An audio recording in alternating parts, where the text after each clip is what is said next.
Hi hello అండి, welcome to our channel KNR oil. నేను కొత్తిమీర రైస్ చేసుకుంటున్నాను. అందుకోసం ముందు కొత్తిమీర 2 పచ్చిమిర్చిని గ్రైండ్ చేసి ఉంచుకున్నాను.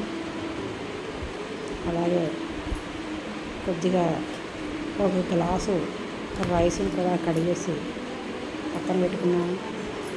1 క్యారెట్ దుంప, 1 బంగాళదుంప, 5 లవంగాలు, 3 యాలకులు, 2 బిర్యానీ ఆకులను వేసుకుంటున్నాను.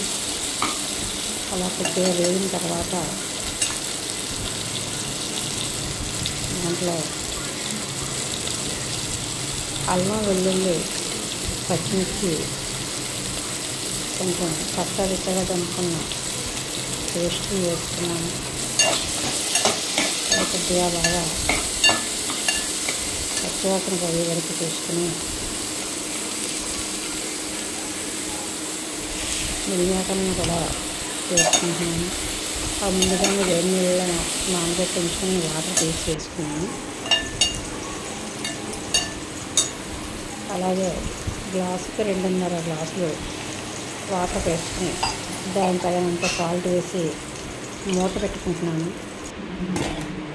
చూసారంటే అలా నీళ్ళు మరిగేటప్పుడు మనం ఆడుకున్న కొత్తిమీర పేస్ట్ని వేసేయాలి.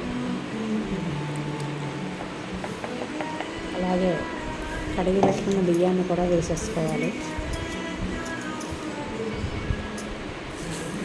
వేసుకుని మూత పెట్టి ఉంచుకోవాలి.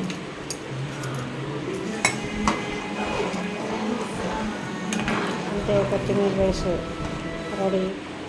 మీకు నచ్చినట్లయితే లైక్ చేయండి, షేర్ చేయండి, సబ్స్క్రైబ్ చేయండి. నమస్తే.